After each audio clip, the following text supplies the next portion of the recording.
Fisika merupakan cabang ilmu yang mempelajari bagaimana alam semesta ini bekerja, termasuk konsep medan listrik yang akan saya bahas pada video kali ini. Pada awal perkuliahan semester 2, saya mempelajari tentang muatan listrik dan bagaimana cara menentukan gaya listrik yang bekerja pada suatu partikel yang bermuatan ketika didekatkan dengan partikel bermuatan lainnya. Hal ini menimbulkan pertanyaan, bagaimana partikel pertama bisa menyadari keberadaan partikel kedua tanpa adanya kontak langsung. Lalu bagaimana mungkin terjadi suatu interaksi dari kejauhan tanpa adanya koneksi yang terlihat antar keduanya? Pertanyaan-pertanyaan ini dapat dijawab dengan memahami bahwa partikel kedua memiliki wilayah tertentu di mana ia dapat memengaruhi partikel pertama yang disebut sebagai medan listrik. Ketika partikel pertama ditempatkan di suatu titik dalam ruang, ia akan merasa keberadaan partikel kedua karena medan listrik dari partikel kedua memberikan pengaruh padanya. Dengan kata lain, interaksi ini terjadi bukan melalui sentuhan langsung, melainkan melalui medan listrik yang dihasilkan. Pada konsep ini, kita dapat memperoleh gambaran tentang bagaimana medan listrik ini bekerja, bahkan dalam kehidupan modern. Medan listrik sangat dekat dengan aktivitas sehari-hari manusia. Salah satu contohnya penerapannya adalah pada charger ponsel seperti ini. Pada video kali ini, saya akan membahas definisi medan listrik serta menganalisis bagaimana prinsip medan listrik yang berperan dalam fungsi charger ponsel yang digunakan untuk mengisi daya perangkat kita di setiap harinya. Sebelum itu, kita intro dulu.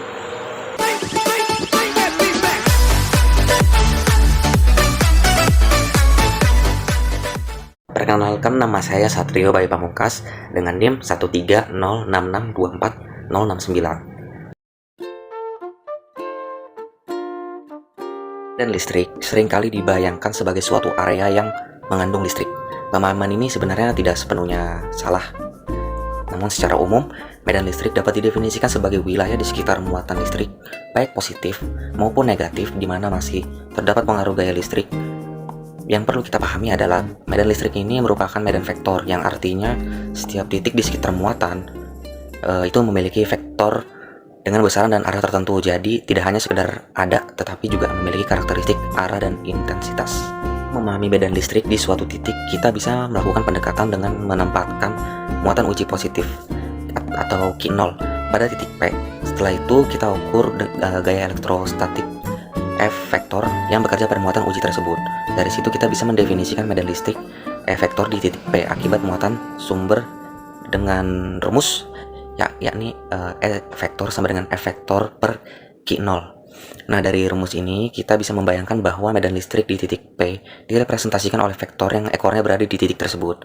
Supaya medan listrik dalam suatu area dapat didefinisikan dengan baik, kita perlu mengetahui nilai medan listrik di setiap titik dalam wilayah itu. Dan kalau kita bicara soal satuan dalam sistem internasional atau SI, medan listrik ini diukur dalam Newton per kolom atau N per C. Mungkin pada definisi ini muncul anggapan bahwa medan listrik itu hanya ada ketika terdapat muatan uji, padahal sebenarnya medan listrik sudah ada di titik P sebelum kita meletakkan muatan uji Q0, yang artinya medan listrik bukan sesuatu yang baru muncul saat kita mengukurnya, tetapi sudah ada karena keberadaan muatan sumbernya. Pada pembahasan ini kita akan mencoba mengeksplorasi lebih jauh bagaimana medan listrik ini bekerja dan apa saja sih sifat utamanya dalam fisika. Kemudian sifat-sifat medan listrik itu ada apa aja sih? Yang pertama itu ada medan listrik sebagai garis. Salah satu gagasan penting mengenai medan listrik diperkenalkan oleh Michael Faraday pada abad ke-19. Ia membayangkan bahwa ruang di sekitar benda bermuatan dipenuhi oleh garis-garis gaya yang menunjukkan pola dan kekuatan medan listrik. Garis-garis ini yang disebut sebagai garis medan listrik digunakan untuk memvisualisasikan bagaimana medan listrik ini bekerja di sekitar suatu muatan.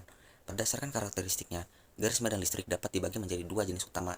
Yang pertama itu garis medan listrik seragam. Garis medan listrik seragam ditandai dengan bentuk yang lurus, sejajar, dan memiliki jarak yang sama satu sama lain.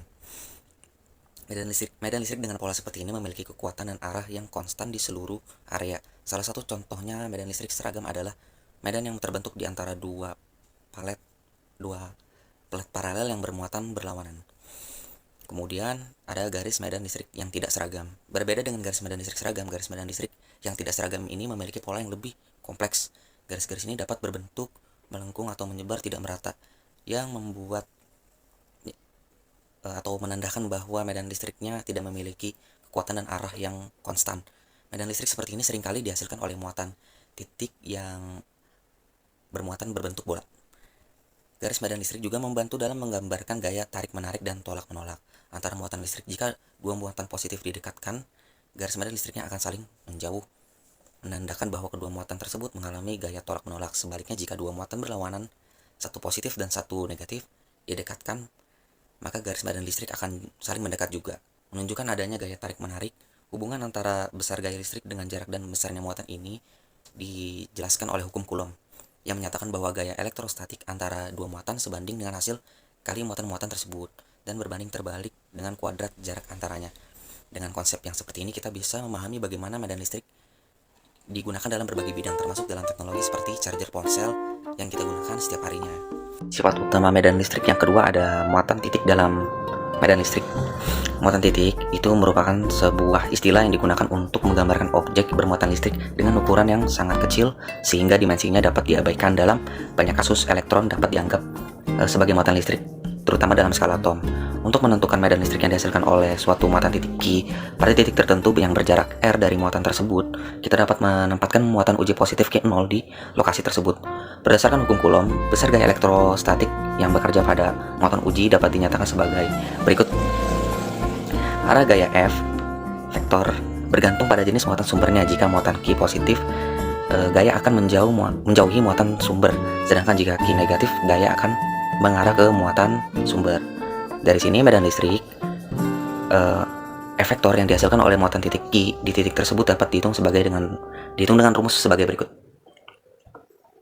Kemudian arah medan listrik efektor juga mengikuti arah gaya yang bekerja pada muatan uji, menjauhi muatan jika muatan sumbernya positif dan mendekati muatan jika muatannya bersumbernya negatif. Karena medan listrik didefinisikan di setiap titik dalam ruang, kita bisa memperluas konsep ini untuk menghitung medan listrik total yang dihasilkan oleh lebih dari satu muatan listrik atau satu muatan titik. Jika terdapat muatan titik Q1, Q2 sampai Q dengan N, maka gaya total yang dialami oleh muatan uji Q0 adalah jumlah vektor dari semua gaya individu yang bekerja padanya. Berikut penulisan rumusnya. Dengan demikian, listrik total di lokasi muatan uji juga merupakan jumlah vektor dari medan listrik yang dihasilkan oleh masing-masing muatan. Berikut rumusnya. Prinsip ini dikenal sebagai prinsip superposisi, yang menyatakan bahwa medan listrik total di suatu titik merupakan hasil penjumlahan medan listrik dari semua muatan yang ada. Konsep medan listrik ini memiliki banyak aplikasi dalam kehidupan sehari-hari. Salah satu contohnya adalah cara kerja dari charger ponsel. Charger bekerja dengan memanfaatkan medan listrik untuk memindahkan energi dari sumber listrik ke baterai ponsel, memungkinkan pengisian daya secara efisien. Dengan memahami prinsip medan listrik, kita bisa lebih memahami teknologi yang kita gunakan setiap harinya dan bagaimana prinsip-prinsip fisika berperan dalam kehidupan modern.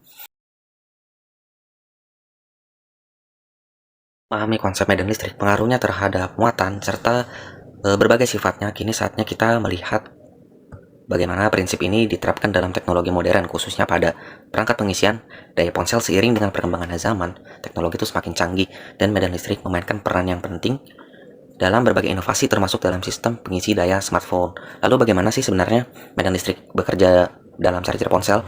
Apa saja sih komponen utama di dalamnya? Dan apa perbedaan antara charger konvensional dengan charger nirkabel? Pembahasan ini akan menjawab pertanyaan-pertanyaan tersebut dengan menganalisis cara kerja charger ponsel dan peran medan listrik dalam proses pengisian daya.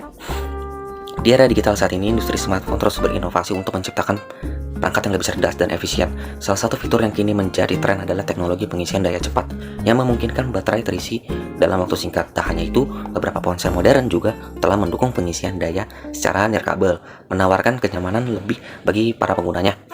Dalam sebuah charger ponsel, komponen utama yang bertanggung jawab dalam menghasilkan medan listrik adalah adaptor atau biasa kita sebut kepala charger. Adaptor ini memiliki fungsi utama untuk mengubah arus listrik bolak-balik atau AC dari sumber listrik menjadi arus searah atau DC yang sesuai. Untuk mengisi baterai ponsel melibatkan beberapa komponen penting yang bekerja secara bersamaan untuk memastikan pengisian daya berlangsung dengan efisien dan aman. Disclaimer sedikit, charger yang saya gunakan ini merupakan charger dari Vivo Y20S atau fast charging dengan 18 watt. Di sini saya akan mengidentifikasikan komponen-komponen apa saja yang terkandung pada charger milik saya. Pertama itu adaptor listrik. Fungsinya mengubah tegangan AC stop kontak menjadi DC yang sesuai untuk ponsel. Kemudian transformator. Fungsinya menyesuaikan tegangan listrik yang masuk agar sesuai dengan kebutuhan pengisian daya ponsel.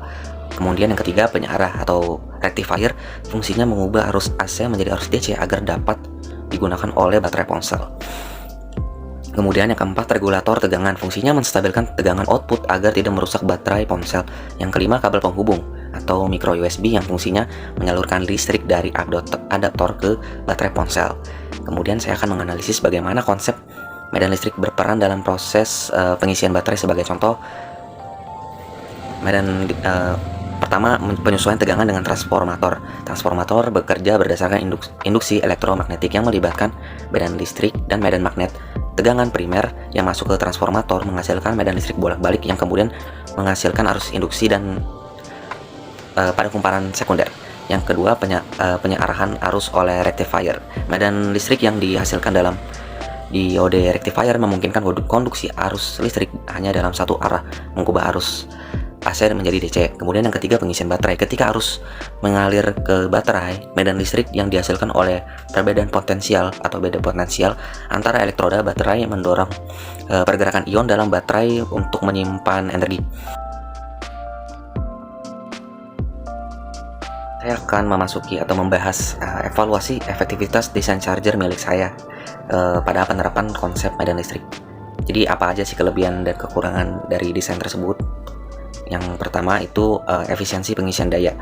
Karena charger saya ini 18 watt fast charging, mampu mengalirkan arus listrik lebih besar dibandingkan dengan charger yang pada biasanya, sehingga waktu pengisian itu lebih singkat. Kemudian penerapan medan listrik dalam rangkaian transformator dan rectifier memastikan tegangan yang dihasilkan stabil dan sesuai dengan kebutuhan baterai. Kemudian yang kedua, regulasi tegangan yang stabil. Adanya regulator tegangan yang bekerja berdasarkan prinsip medan listrik memastikan output tetap konstan sehingga aman bagi baterai dan komponen elektronik ponsel. Kemudian yang ketiga, pengurangan panas yang berlebih. Teknologi switching power supply dalam charger ini lebih efisien dibandingkan linear power, mengurangi rugi daya akibat panas. Kemudian kekurangan dari charger Vivo Y20s fast charging milik saya yakni pertama, ketergantungan pada arus masukan. Efektivitas medan listrik dalam pengisian daya sangat bergantung pada sumber listrik. Jika tegangan input tidak stabil, maka proses konversi tegangan itu bisa terganggu. Kemudian yang kedua, efek pemanasan baterai. Karena pengisian cepat dengan arus tinggi dapat meningkatkan suhu baterai yang dalam jangka panjang dapat mempercepat degradasi atau seperti pengurangan kualitas atau kapasitas baterai gitu. Yang ketiga, kerugian daya dalam konversi tegangan. Meskipun efisiensinya cukup tinggi, tetap ada energi yang hilang dalam bentuk panas sehingga tegangan AC diubah menjadi DC melalui proses rectifier dengan regulasi tegangan. Usulan atau ide perbaikan inovasi untuk meningkatkan efisiensi charger berdasarkan prinsip medan listrik. Yang pertama, penggunaan teknologi GaN atau gallium nitride untuk mengurangi rugi daya. Material GaN atau gallium nitride dapat menggantikan MOSFET berbasis silikon dalam rangkaian switching power supply. GaN atau gallium nitride memiliki efisiensi yang lebih tinggi, memungkinkan perubahan tegangan lebih cepat dengan rugi daya yang lebih kecil, sehingga medan listrik dapat digunakan lebih optimal dalam proses pengisian. Kemudian yang kedua, pemanfaatan superkapasitor dalam rangkaian charger. Superkapasitor dapat menyimpan energi dalam waktu singkat dan menyalurkan daya dengan lebih stabil sehingga medan listrik tidak fluktuatif selama proses pengisian. Hal ini dapat meningkatkan efisiensi daya, terutama untuk charger cepat atau fast charging di atas 18 watt. Listrik merupakan konsep fundamental dalam fisika yang berperan penting dalam berbagai aspek kehidupan, termasuk teknologi, pengisian daya ponsel. Prinsip medan listrik menjelaskan bagaimana muatan listrik dapat saling memengaruhi tanpa kontak langsung, yang divisualisasikan melalui garis-garis medan listrik. Dalam charger ponsel, medan listrik memungkinkan konversi energi dari arus bolak-balik AC menjadi arus searah DC melalui adaptor sehingga gaya dapat disalurkan ke baterai dengan efisien. Perkembangan teknologi juga melahirkan inovasi seperti pengisian daya yang cepat dan nirkabel yang semakin meningkatkan kenyamanan pengguna. Pemahaman tentang medan listrik tidak hanya membantu menjelaskan proses ini, tetapi juga menunjukkan bagaimana prinsip fisika berkontribusi terhadap kemajuan teknologi dalam kehidupan sehari-hari manusia. Sekian dari saya. Wassalamualaikum warahmatullahi wabarakatuh.